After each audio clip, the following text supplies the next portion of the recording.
Welcome to the first series of Always On. That's the podcast that dives deep into the art and science of brand and reputation and how you can protect them in this today's complex and crisis-ridden world. And we have a special guest with us today. Very excited to have Médard Schoenmaeckers. He is the Chief Communication Officer of Boehringer Ingelheim.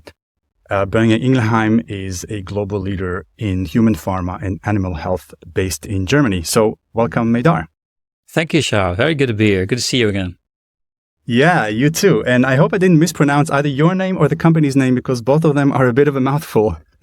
Both of them are a bit of a mouthful and both listen to all exotic variations. I mean, we live in a global world with so many languages, so we take everything. So it's great to have you here. And I really want to start by, for the sake of the listeners, also just hearing a little bit about yourself. Tell us about who you are, how you describe yourself when you're at a bar meeting somebody. How do you introduce yourself? Well, that would depend on who I meet at the bar, but let's keep it strictly professional. So I'm Dutch by birth. I'm I think a European at heart, and I'm a global citizen when it comes to our profession. But also when I travel, which I like to do as a private hobby, so to say. But I spent about 40% of my life and most of my career in other countries than my original country, the Netherlands. We lived in 4 countries. Actually, in Switzerland, we lived twice, and currently live in Germany. And we, as the family, so my wife and my son. My daughter not. She's already a third-year university student in the Netherlands, so she's abroad.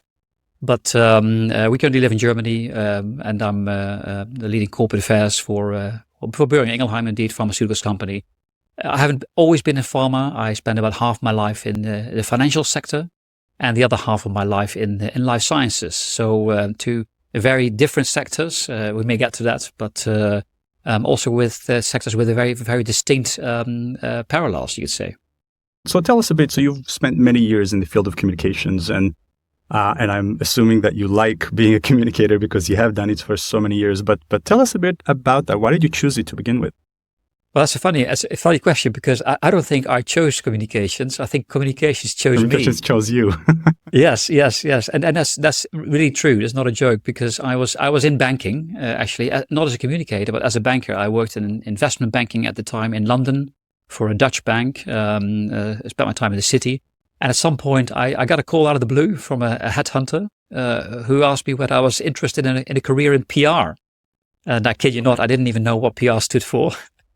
But I was curious, right? I mean, this sounded like, whoa, this is something I have no idea what we're talking about. So I was curious and decided to give them some time. And well, that was, at hindsight, a very good thing to do because that little bit of time became a weekend of discussions. And I decided to join an American PR firm at the time and quit banking. And I've never gone back since as a banker, that is. Yeah.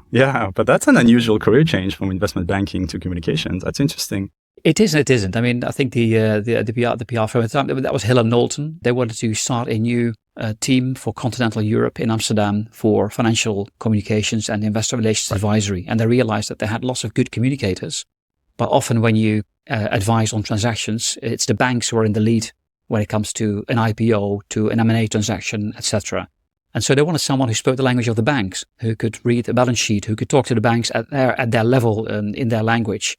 And that's how they got to me. So I'm very grateful for that smart foresight because they brought me to the world of communications, and it's a world I've come to truly love. So tell me more about that. What do you love most about this field? I mentioned already I was curious, and I think when you have a natural curiosity, when you like getting into exploring new things, getting into different things that you haven't seen before, I think communication is a fantastic field to be in because every day is different. We are, if I look at my organization, we are virtually in every corner of that organization. We have something to do, and many corners I don't even know of. I certainly don't know what they're doing in those corners. So you learn an incredible lot. That's internally, but externally as well, right? There are so many topics that are happening, what's happening outside in the world that is relevant for us that we need to form an opinion on, where we need to think, do we need to have an opinion on that, or what do we do with that? And so it brings me in many different places, and I like that. I think it's also the contact with people, helping people also, because we don't communicate, I always say. We help others communicate effectively. So it's that contact with people and making people better communicators. And from that, seeing that they actually, they get more impactful in their appearances and get more inspirational, motivational to employees or other stakeholders. That I very much like. And it's probably also the fact that we are, we're a bit of a spider in the web. We are we're kind of connected to all the different places in the organization, and we are a connector, a bridge often for these different parts. And if you like these characteristics in your job, this is the sweet spot. Yeah, and that's the two sides of it, right? So you have fingers in many pies, but sometimes that can also be a bit of a challenge. Yes. I mean, being a spider in the web can be a really cool thing. At times, it's also very difficult because often things can be played through you from one corner to another, and that's always something to watch. That comes with experience, though. You'll become an ever more efficient and effective spider, and therefore enjoy it all the more. Yeah, that's an allegory that I might use again. But tell me a bit about how you see, because we're of course seeing the field changing significantly these days, and I'm curious to hear from your side. How do you see the field of communications changing? It's changed ever since it started. Let's say at the start of the 20th century, I haven't seen it stop or pause in its development. And partly this is about maturing the field of communications, or more broadly perhaps corporate affairs these days. On the other hand, it's also a response to how rapidly the world is changing, how rapidly we're doing things differently as citizens of this world, and how also the roles of companies, organizations is changing in the world and in society. And that constant movement makes us having to be agile and change as well. I mean, it's not just about digitization and different tools and applications, how we move from faxes to mobile phones, etc. It's much more also about how digitization has given stakeholders, citizens, a different voice. Everyone has an opinion these days. Speed keeps going up, and our response time therefore ever shorter. So there is this constant change, and that requires us to be agile as a profession and change with it. I think that's also very exciting. I think if you're not agile, you could not survive. You could not thrive, I think, as a communicator. So agility is an important characteristic to have as a communicator. And I think when you have that, you'll also enjoy this ever-changing Umfeld, as the Germans say, in which we operate. Yeah, well, that's so it's a good point that you're talking about agility, because we're calling this podcast Always On, and we are seeing that communicators around us, our clients and people that we know, increasingly are required to be always on. The companies are required to be always on, and that's something that we're seeing. And it's the mix of the two changes that you mentioned. The change on the company side, companies are changing; they have a bigger voice, and they have a bigger role to play. And stakeholders are changing; they're expecting a lot more. Do you find in that sense that your job is an always on job, and how are you dealing with that? Because that must be very challenging as well. Yeah, I think in practice it's an always on job. This is not a 9-to-5 job. I hope. I think all who are watching and our fellow communicators will agree with me. It's an always on job. But it's also important that you learn how to deal with the always on and how you define for yourself what always on means. Because if always on means that you can't let go of your mobile, that you're anxiously looking at your mobile all the time because you can't miss that SMS or that, or you're constantly scanning news platforms, because God knows what happens that might be of importance to you, and you want to be the first to make sure that they see that you're on top of things. If that's your always on, you cannot uphold that, and your work-life balance will severely suffer. So you need to define what always on for you means. That also means that you need to get support. Technology can be a great help when it comes to that. But yes, we are always on, because you are always looking at things that are happening in the world, happening in the organization, happening around us. Is that of influence for us? Do we need to have an opinion about that? Do we need to react? How do we react to that? And with this world becoming ever faster, I already said it, our response times become ever shorter, which means that you feel that we need to be always on. We can't miss that moment that we should have seen as an opportunity. So to that extent, it's always on. But I think the more complex and the faster the world gets and our role gets, the more important it is that you really define for yourself, what does that mean, always on? it can't be, as I said, that you're always anxiously looking and waiting for that one call to come in. We need to think about our own work-life balance as well. But do you find also that the internal pressures are rising within the company? There's an expectation from you internally by the executive leadership team, by the board, by the CEO, to be very, very fast in reacting or advising them on how to react. Do you feel that pressure? No, I don't see it as pressure. I see it as my role. And what I find really positive in the company that I'm in now is that we feel that it's a shared role. So it's not always all eyes on the chief corporate affairs officer. So don't miss anything.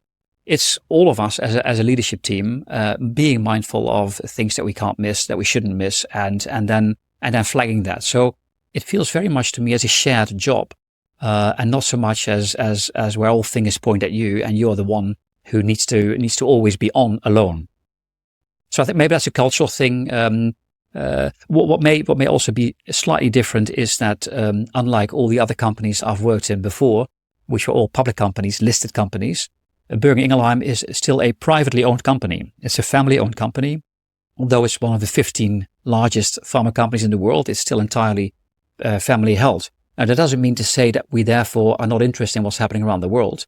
But there's a different sense of urgency because our investors are a very different audience than a typical public company would have, and that also brings a certain different dynamic, a less urgent stress, I would say, because that market dynamic as such isn't there. That's a very good point, because that means that there's a bit more long-termism than short-termism from a strategic perspective, but at the same time, there's still always on needs to keep supporting that long-term view. Yes, it's often also internally. Often it's people feel that, oh, we're a privately held company, so we can be more relaxed about things. Well, I don't think any of that's true, because we are still a competitor among the other listed pharma companies. We still want to employ the same talent as our listed competitors, peers will want to do, etc. So to that extent, I think we're very much the same company, and we can't have that thinking. But of course, as I said, that fast-paced financial markets dynamic, that's not there, and that helps relieve some of the pressures of that always on that we see these days. Yeah, and of course, your stakeholders are still expecting things from you. They don't care whether you're a public or private company. Their expectations are still there, right? Absolutely. To that extent, we are no different than any listed company. It's our shareholder base, I always say, that's different. Other than that, we are like any other pharmaceuticals company. Of course. So you mentioned that sometimes there's tools, there's technology that can help you be always on. What is the role that data and technology play in your ability to stay always on? I think monitoring may be an obvious one. I think trying to scan news sites yourself, be on top of all the newspapers. I like it on a Sunday morning, but that's different from making sure that you monitor everything that appears in the media and that you're the first to know. So when it comes to these technologies, which we've had for quite a while now, these are important. What we see now is that monitoring, as it gets ever more complex, technology can help us to not only monitor, but starting to analyze for us. And this is really helpful. This I find really helpful. And I think also I see an increasing role for AI at some point in getting ever smarter, ever better in making the analysis through the monitoring and bringing to us what really is relevant. So help us prioritize, help us focus, help us see what are reactions to a certain topic out there, and how can these reactions, how do they conform with how we think, or maybe not, and therefore react more effectively at particular comments made in the media, for example. So I think technology has helped us for several years already, but I think we're now at a point where actually we'll get to a new level where monitoring extends to smart analysis, and because of that, we get, as I said, ever more targeted snippets of things we need to have on our watch, and that will help us still be always on, but not having to scan always ourselves, and knowing that what we get really is something we should look at. That's an interesting point, because it also brings us to this discussion. There's a bit of a spectrum, seems to be, in the communication world. It was maybe viewed originally as a more creative field, and over time there is a push towards the data-driven communication space, which is perhaps seen as less creative.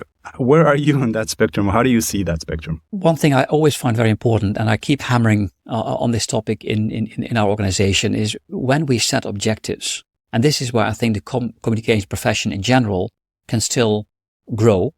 When we set objectives, we're not talking tactics. I think often we're still thinking too much in output terms and not in outcome terms. And we need to be better. I need to be really good at setting objectives that create impact. And in doing so, we need to understand what that impact is. And we need to understand how we can measure actually that impact, because how else do we know that we make that impact? This is where I believe data measurement comes in, and where that becomes even more important in creating the impact within our objectives than we've done before.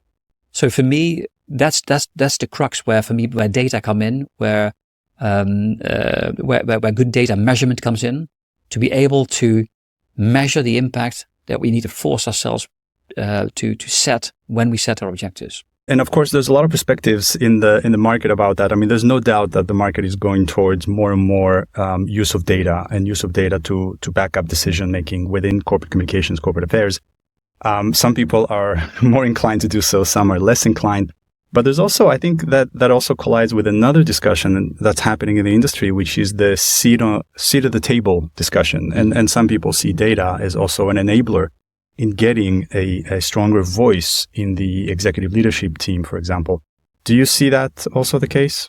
I'm a little bit beyond the point of having the discussion around the seat at the table. I think that's we've done that now. Let's stop calling out that we need a seat at the table.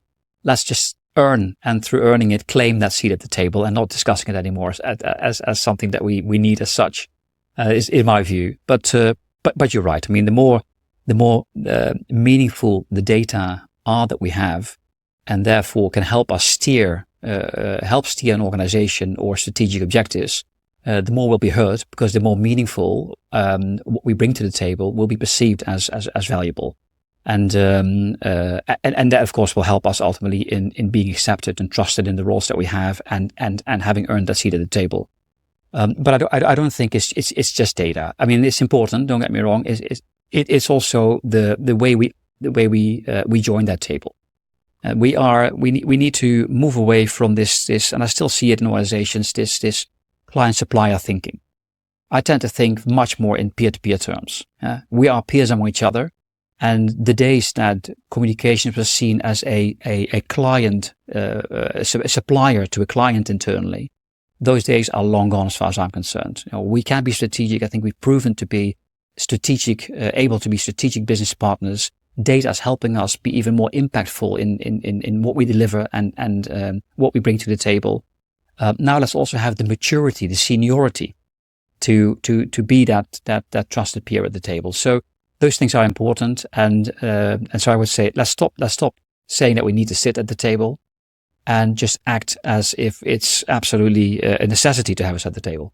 Yes, I fully agree. Unfortunately, I still see a lot of companies there that are struggling to get that seat at the table. But I think your point is very good, that the seat at the table needs to be earned, and it's earned by being strategic, and data is one of the means that helps you become strategic and show the value to the organization. That's for sure. I think the other thing that really helped me get that seat at the table, if you like, is to understand truly, to make sure that communications or corporate affairs are not a satellite function, but that our people truly feel that they're part of the business. I often say to our people in corporate affairs, we are the business. And we truly are the business. We should be in the business. We should understand, how does our business operate? How does our organization make money? We need to understand that as communicators. We need to sit down with the business and understand the business agenda. Because if we don't understand the business agenda, if we don't know what the priorities are in the businesses, then how can we set our agenda? Because our agenda needs to be their agenda. So we need to work together. We need to work from one joint agenda, from one common agenda. And if you get those priorities right, and if you set those priorities with the business, then they also see the value that you're bringing to them, making their objectives reality and creating the impact that they want to and need to create. And then you automatically become part of their world, part of their community. And hence you are sitting at that table. I think that's been enormously helpful for me as well, to have that absolute focus. All of us have that absolute focus on the business, understanding their agenda, and making sure that our agenda is their agenda.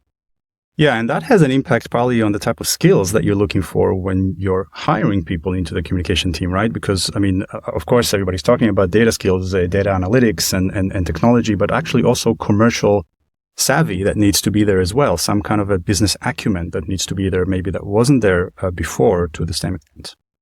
Absolutely. I agree. And in our people development programs, we also deliberately, consciously bring talents in the business. So out of corporate affairs, for a short and extended business trip, but could also be in a role for 2 or 3 years and back into corporate affairs to give them that business savviness, if you like, that commercial acumen.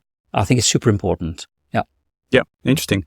So I want to ask you a little bit about the rebrand. There was recently a pretty big rebranding process at Boehringer Ingelheim. Can you tell me a little bit about that, the background, why you did it and how that was? Well, Boehringer Ingelheim, privately owned, we already said it, not very well known. I think our visibility wasn't high at a corporate brand level. Consciously, the family, as shareholders, always decided that the investments should go into our products. Our products should be known to patients, to doctors. The corporate brand was not necessarily so important for that.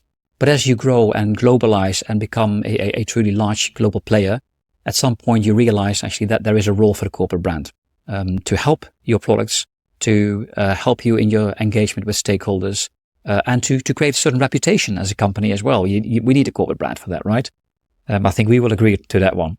Oh yeah. And we didn't have that investment. In fact, the old corporate brand was dated from 1996, and so when we started looking into this in 2021, that had been 25 years in existence without any change. So it and the company had changed in those 25 years. As I said, truly globalized. It's 54,000 people now around the world, growing towards 30 billion in sales in the near future. So we needed to establish or reinforce, redevelop our corporate brand. It was also a great opportunity for us in this point in time to take a digital first approach. Now, with this whole digitization having happened, we could take a real fresh digital first approach, which we've done. And all that is really to become more visible, to show the world we are ready now to tell our story, to show you what the best kept secret of Germany is, I would almost say.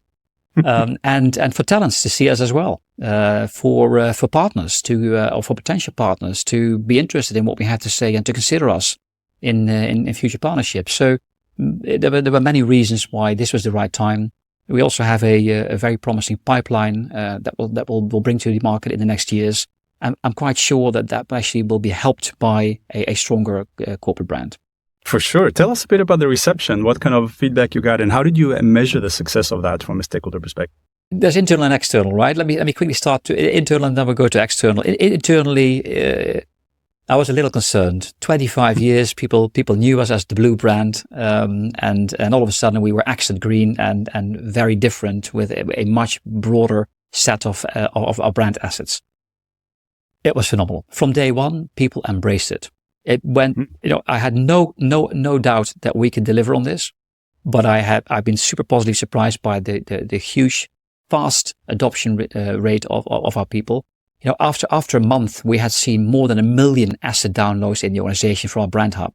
So you can see, the last time I saw a blue presentation was the day before we launched the new corporate brand. People immediately went onto the brand hub, grabbed the assets and went for it. And that's been super exciting. So internally, that was fantastic.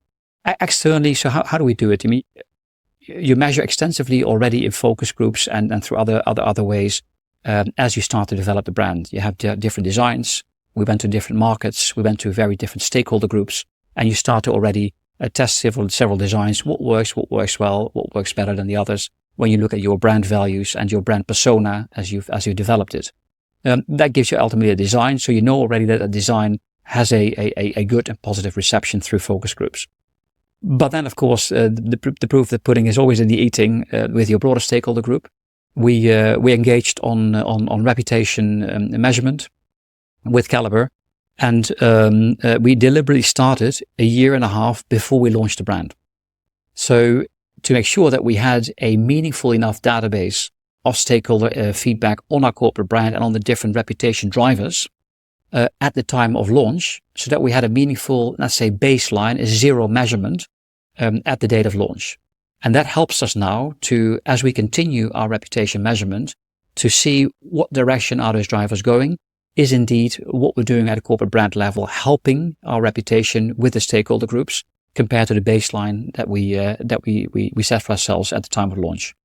And would you say that also the expectations from the owners of the company have changed? Because you mentioned before that there was intentionally a little bit flying below the radar, low familiarity beyond the sector. Do you feel that there's also an understanding and expectation from their side to increase familiarity generally? Yes, absolutely. They see why this is needed and why this will help the company. We need to be very respectful of the fact that you have a family of shareholders and you have a company. Both have the same surname, but both are very different groups. And so when we talk about more visibility, we need to be very diligent in realizing that this is about the company and not about the shareholders behind it. But with that, having made that very explicit, people were very enthusiastic. The reception was very good. We've always, by the way, throughout the process of creating this new brand identity and concept, we've always taken them with us on the journey. It's been a real collaboration. I think that's really important as well. The same goes for the board. If you haven't touched your brand for 25 years, and many board members will never have done a brand relaunch or a redevelopment of a corporate brand. So it's really important that you take them by the hand, if you like, and that you take them with you on your journey. And if you realize they're not getting that, allow yourself a step back and then bring it forward again. So that by the time that you launch, everyone's in, everyone gets it, everyone's excited about it. And I think that's also why internally it was such a success. They could see how senior management, how executives, how the family were behind this and excited by it. And that's an accelerator then into the organization. And when I think about the rebrand, from my perspective, there were two things that for me looked new. I mean, obviously the new colors, which was a big sign, as you said. And even you did it before Brat. So I think you kind of went with the green accent before that album. And now it's very politically hot to be kind of accent light green, right? Lime green. So you were ahead of the curve there. But there was the color change, and then there was the tagline that seemed for me to suggest something new. So what was the role of that? And how do you see, so when you think about the rebrand, were there really the two biggest components that you saw as the change, or did you see it differently? Well, before we launched the corporate brand, we first launched a company purpose. The why in our cultural framework, in our credo, had not been defined explicitly. And we said, if we want to think about the positioning of the company, how do we position ourselves? How do we want to be known with our stakeholders? Then we need to understand what the purpose is for us internally. What gets us out of bed? Why are we getting so excited about working here? So we defined the purpose first, and that helped us in the brand journey to define our positioning more meaningfully. Once you have your positioning as such, the way you phrase it, is not something that you use in your branding. But then that led to an external expression of that positioning in the claim life forward. And life forward, on the one hand, brings elements of our purpose, transforming lives for generations in the claim. The forward also exemplifies the long-term strategy that we take, the long-term view that we take on things, on pharmaceuticals. The multi-generational aspect of a family company. The forward-looking, how can we help life move forward as well in its various dimensions. So the interesting thing about life forward is that when you hear it for the first time, you think there is something not wrong grammatically. There's something wrong grammatically. Life forward. So it gets you to think about that. It gets you to think about, what does life forward mean for me? How do I interpret this? And that's exactly what we want. We want life forward to be what it is for you. And it can be different for different stakeholders. But having you pause and think, what do they mean with that? Is exactly, I believe, what a brand claim should be doing for you, for any corporate brand. And hence, that's how we got to that. Was there any resistance or reluctance by some people internally throughout this? Because it was a long process, as you said, first the purpose, then the rebrand. Yep. Were there any obstacles along the way? Of course. There were moments where we had discussion and we couldn't agree, and that's okay. You need those discussions, and then that brings you back at the drawing table.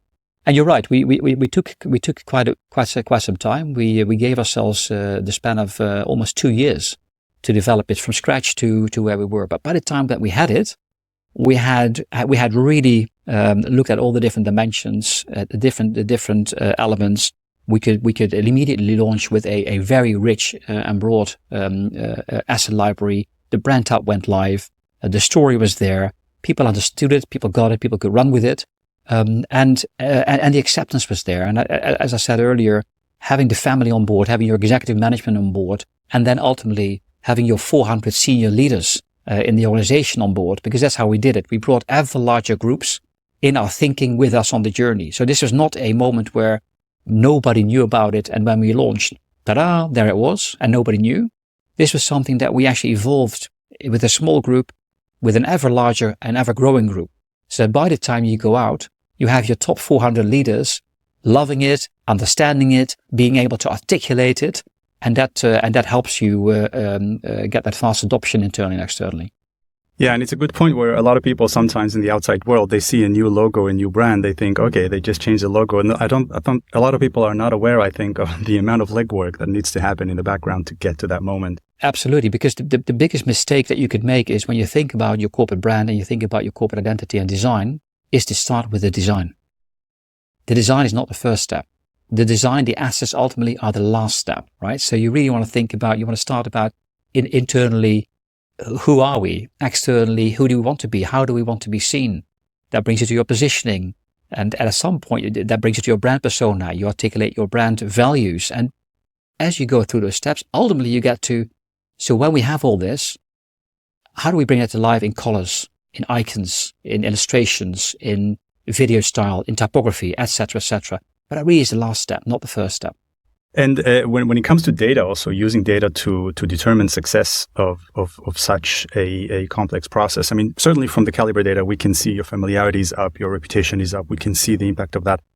Are there other data points that you're using among specific stakeholder groups to determine, for example, I don't know, is it easier to attract talent after the rebrand or other areas where you can see other data points that show the success of it?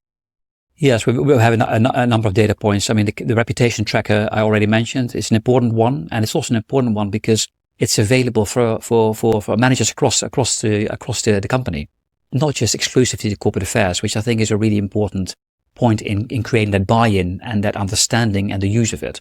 That's one. But we also track the brand. We have so we track the brand along certain brand drivers. Where we look specifically at the corporate brand, less so at the stakeholders and how it's being perceived. So that's something that we started doing as we launched it. And we've set also specific objectives. Where do we want to be? How many percentage points do we want a certain score to increase? And how do we do that? So it informs your planning. We're also using global campaigns, for example, you mentioned HR and talent. We're using global campaigns to link for example, address directly talents and link it to our HR systems in the background. So we have data ultimately that can show with a certain campaign how many people clicked on our career site directly through, how many people in the end left a CV, how many people got an interview through that campaign, how many people ultimately did we hire. And so that gives you, if you then divide that by the cost of your campaign, that gives you an idea of what your recruitment costs are. And I can tell you, it's very interesting to explore this route. So that's another example of how we're using data to really bring our corporate brand work closer to the business objectives. That's great. So going back to the field of communications, we talked a little bit about how the field is changing. We talked about the use of data. I'm interested also in hearing your personal perspective on how the role of the CCO is changing. So obviously the field is changing, the function is changing, the expectations are changing. What does that require from you as a CCO, and how do you see that role evolving? It's become a truly matured executive role, I would say. I definitely think that the CCO has grown from the second echelon to let's say, to the first echelon, if I can call it like that. But it also comes with a responsibility, right? It comes with the responsibility of behaving as at the right seniority level, with the right maturity, with the right business acumen. We spoke about that, and building and being able to build trust as a peer, and not as a supplier, if you like. It's that peer-to-peer relationship that we really need to build as CCOs. On the other hand, I also think that in our roles, we've moved beyond only looking at some of the tactics, some of the reactions to things that we need to react to. Things like capability building. It's with that ever ongoing change, the capabilities, the skills in the organization are so critical, both in the corporate affairs organization, but also the communication skills of leaders in your wider organization. Playing a role there, being a leader there is I think critical for us going forward. People will increasingly look at us for advice. I think our advisor role has grown at executive levels. I definitely see it if I compare the number of calls, questions that I get from board members, from the chairman on a daily basis. What's your view on this? How do you see that? Should we do something about that? All these questions, they get ever more. If I compare that to being in this role, let's say some 10 years ago, you can really see that the frequency has gone up dramatically, which all of that is testament, I think, to the value that people see we play in organizations, but also the responsibility that we have in providing the right direction, the right guidance, the right answers, and the right insights to the questions that they have. And how do you see it continuing? So what is your, in a sense, vision for the CCO going forward? How would you want to see that role evolving more? I see a broader role than communications alone. I believe we need to move away from the more siloed operations of communications, public and government affairs, brand. We talked about that. But I see rather a much more integrated approach going forward. And that's also why we changed our we call it a division at Boehringer Ingelheim, the communication division, to a proper corporate affairs division, where the communications function, corporate brand function, and the public and government affairs functions have been brought together, not just to provide an organizational roof over three heads, but really with the idea to have one integrated agenda. And I see that integration and a further integration because they need each other and they leverage each other. I see that as an important step going forward. That's one. You mentioned already the use of data and the use of technology in being smarter in taking the good decisions, the right decisions, being faster, even faster than we already are today, and help us deal with the volume and the complexity of that volume that we see today. That will be another evolution that will continue, no doubt, in the years to come. People often ask you the question: does that mean that the comms role at some point will disappear with technology? I don't believe so. Not in the near future, for sure. AI can do a lot, but in the end, they still generate content from things that are already there. So I don't think they're really creative enough yet. And I also see far too many mistakes yet in outcomes to fully rely on them. So I think we should use it smartly, but I think there's a future for communicators. So that role will broaden, I believe. Certainly the CCO role, it will broaden, it will integrate more, it will grow closer to the business, and become far less of a siloed standalone function and much more part and parcel of an organization's strategic core. Yeah, and it's a good point you made, by the way, about AI, because as the role becomes a lot more strategic rather than content creation, it also shields itself from any threat from AI, because the strategic element is where the value add is rather than content creation. Use it smartly, but use it, not be run by it. One last question is, what advice would you give a young aspiring communicator? What should they focus on? What should they do if they have aspirations within this field? 2 words. Dream big, I would say. Dream big. And I mean that. I remember one day when I was far more junior than I am today in my organization at the time, I went from City Airport in London to the old city, and I passed the new city, and I saw a huge building in that city of a bank, at the time one of the world's largest global banks. And I thought, wow, if ever I could be in the top of that tower, wouldn't that be the summit of my career, right? And then you abandon the thought and you think, okay, now back to business here, because that's a huge step. Yeah. 12 years later, I got the job and I sat on the floor, right? So I've learned, cool. and I don't know how it happened, but it happened. And it taught me dream big. If you're ambitious, if you have an energy to get somewhere, go for it. Really go for it. And I've learned in my career that more often than not, actually, you'll be surprised about the things you can achieve and the places you can get if you want to, without even forcing it, without feeling stressed or forceful about it. It just happens.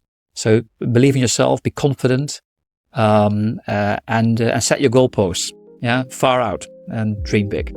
Thank you so much, Médard. This was excellent. Appreciate very much your time and sharing all these words of wisdom with us. Really enjoyed this interview. Yeah, and I hope the audience will do too.